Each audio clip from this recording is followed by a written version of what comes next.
Bonjour Frère Lumière, bonjour Sœur Étoile, bonjour aventurier de la conscience. Votre réalité immortelle, un livre de Gary Renard, un des 4 livres écrits et traduits en français de Gary Renard.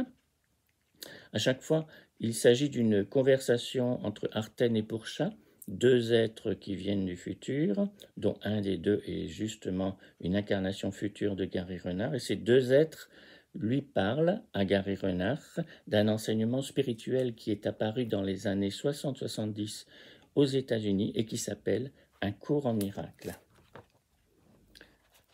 Alors, je te lis dans un premier temps la page 48. Et c'est Pourchat qui parle. Les corps que l'on occupe dans les diverses incarnations rêvées sont des symboles de la dualité. Ainsi, il y a autant de vies où l'on est riche qu'il y en a où l'on est pauvre, autant où l'on est bon qu'il y en a où l'on est mauvais, autant où l'on est laid qu'il y en a où l'on est beau, autant où l'on est célèbre qu'il y en a où l'on est inconnu, autant où l'on est en santé qu'il y en a où l'on est malade. Et tu peux ajouter chaque polarité, dualité ou contraire imaginable. Aucune n'est vraie. Tout cela est illusoire. Tu es ta propre contrepartie. Finalement, les corps qui ne sont pas tes propres incarnations sont aussi toi. Comme tes propres corps, ils reflètent les opposés de la dualité, car ils symbolisent l'état de séparation d'avec Dieu. Pourtant, on ne peut être séparé de Dieu. Seul Dieu existe et tout le reste est faux. Le cours est tout à fait sans compromis là-dessus pour ceux qui daignent bien le voir. Artène. Rappelle-toi ce que je t'ai déjà dit au sujet de l'idée de la séparation d'avec Dieu. Parce que ton idée n'est pas de Dieu, il n'y réagit pas. Y réagir, ce serait lui donner réalité. Si Dieu lui-même devait reconnaître une autre idée que celle de l'unité parfaite, il n'y aurait plus d'unité parfaite. Il n'y aurait plus un état céleste parfait ou retourné. Comme tu le verras, tu ne l'as jamais quitté, de toute façon. Tu es toujours là, mais tu es entré dans l'état cauchemardesque de l'illusion. Je vais quelques pages plus loin, nous sommes à la page 96, et c'est cette fois-ci Artène de nouveau qui parle. Tiens-toi bien, Gary. Tes pensées déterminent ton expérience de la vie, non ce qui se produit dans ta vie.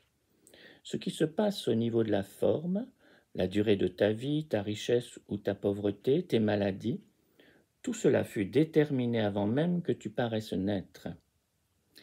Dès l'instant où tu as choisi l'ego au niveau métaphysique, tout le reste était décidé.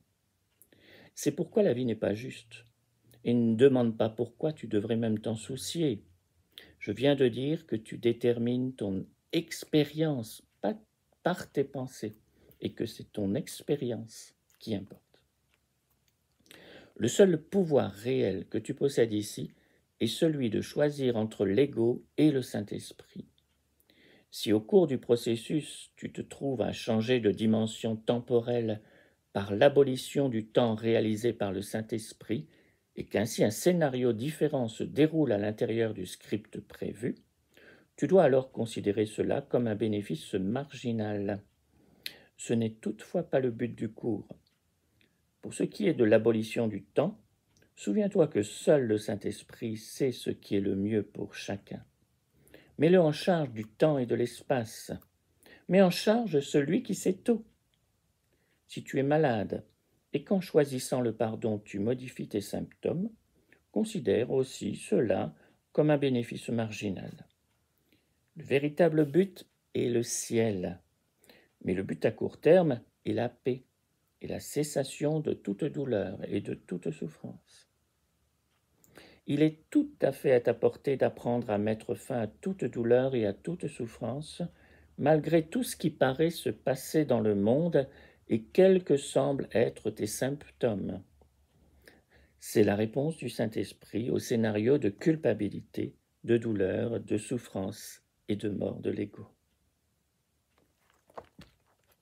Nous nous acheminons vers la fin du livre, avec cette fois-ci la page 243, et c'est Gary qui pose une question à Arten et Pourchat. Quelques personnes ont laissé entendre que l'idée que Dieu laisse son enfant continuer à rêver un cauchemar n'était pas très aimable, et qu'il devrait le réveiller immédiatement. De plus, le fait qu'il laisserait exister une petite idée folle n'est pas particulièrement aimable non plus. Qu'en pensez-vous? Arten répond. Cette question néglige l'enseignement du cours et voudrait faire croire que Dieu est au courant de la petite idée folle et du rêve de son enfant, alors que ce n'est pas du tout le cas. S'il l'était, cela la rendrait réelle. Tout l'enseignement du cours vise à faire comprendre qu'elle n'est pas réelle.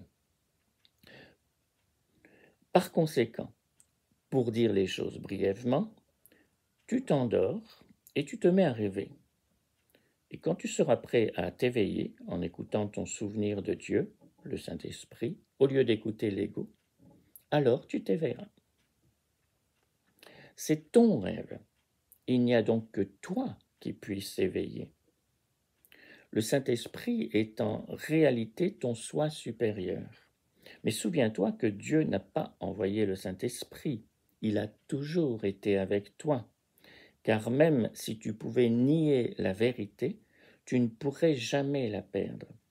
Encore une fois, si le rêve était créé par Dieu et qu'il pouvait t'en éveiller, il serait réel. Il serait une réalité faite à toi par une force extérieure. Mais ce n'est pas le cas. Dieu est toujours parfait amour, et ta tâche est de t'éveiller et de faire retourner ta conscience où tu te trouves réellement. Gary. Je comprends très bien, mais j'ai encore une question. Comment peut-il y avoir une petite idée folle à l'intérieur de la perfection? Cela ne la rend-elle pas imparfaite? Arten. Un rêve d'imperfection n'est pas une réelle imperfection. Un rêve est un rêve, non une partie défectueuse de la réalité.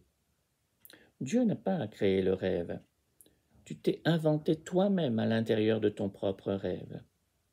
Et comme il te semble réel, tu demandes pourquoi Dieu a-t-il rendu ce rêve réel? Ou encore, pourquoi m'a-t-il laissé rêver? La réponse, c'est qu'il n'a fait ni l'un ni l'autre, et que cela ne se produit pas réellement. Il est donc inutile de te demander comment cela a pu se produire, puisque cela ne s'est pas produit. Cela n'existe tout simplement pas. Quand tu t'éveilles d'une illusion, elle disparaît simplement et tu poursuis ta vie, en l'occurrence ta vraie vie. Comme Gilles explique, du monde pardonné, le Fils de Dieu est aisément soulevé jusqu'en sa demeure. Et là, il connaît qu'il s'y est toujours reposé en paix. Et j'en arrive à la dernière page du livre. Arten et Pourchat viennent de faire vivre une expérience à Gary, une expérience transcendante. Après cette expérience intemporelle, je me retrouvai dans mon fauteuil, apparemment dans un corps. J'entendis alors la voix du Saint-Esprit pleine et entière, et je savais que c'était ma propre voix. La voix d'Arten et de Pourchat, la voix de J, donc je te rappelle que J c'est Jésus dans le livre, la voix de J et de Bouddha, la voix de tous dans un. Écoutant le message, je fermai les yeux, ne ressentant aucun besoin de voir la pièce où je me trouvais. Je n'étais pas fatigué, je n'étais pas seulement un corps, et les paroles du pur esprit étaient les miennes. Chaque jour où tu pardonnes, les effets de toutes les erreurs du monde fondent comme neige au soleil. Plus de culpabilité, plus de karma, plus de peur de ce qui peut arriver. Car si tu t'es rencontré et tu as déclaré ton innocence, et tout ce qui s'ensuit est aussi naturel que Dieu. Plus de naissance ni de mort, ce n'était que des idées. Si tu dois revenir encore pour aider quelques-uns à trouver la voie, qu'il en soit ainsi. Mais tu n'es pas un corps, tu es amour, et peu importe où l'amour paraît être. Car si c'est l'amour, ce n'est peut-être mal. Un jour viendra où la douleur sera impossible, où l'amour sera partout, où il n'y aura que la vérité. Tu as désiré cela depuis toujours, souvent en silence et sans le savoir. Ta connaissance de ce que tu es est plus certaine maintenant, et l'amour n'a oublié personne, qui sera le titre du livre suivant. Un jour viendra où le monde chantera le chant du pur esprit au lieu de la triste complainte qui cache la voix de la vérité. Un jour viendra où il n'y aura plus rien à pardonner et où il conviendra de célébrer avec tes frères et tes sœurs.